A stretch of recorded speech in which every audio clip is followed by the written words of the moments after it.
151 సీట్లతో ఉన్న వైఎస్ఆర్సీపీనే ప్రజల కింద కూర్చోబెట్టారు. ప్రజలకి ఏ పార్టీతో సంబంధం లేదు. They will all be observing us. And ఇంకోటి, ఈ వీడియో చేసిన తర్వాత వైఎస్ఆర్సీపీ పేటీఎం అనో ఇంకోటనో కొంతమంది వాగొచ్చు. మీరు వాగినా పర్లేదు, ఒకసారి వెళ్ళి మా రికార్డు చూడండి.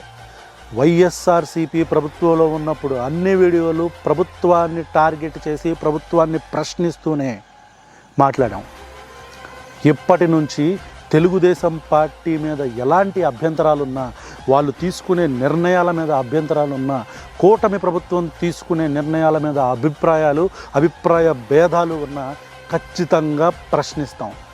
వన్స్ అగైన్ నారా చంద్రబాబు నాయుడు గారికి, పవన్ కళ్యాణ్ గారికి, మీ పార్టీల కార్యకర్తలకి వి కంగ్రాచ్యులేట్ యూ హార్ట్ఫుల్లీ.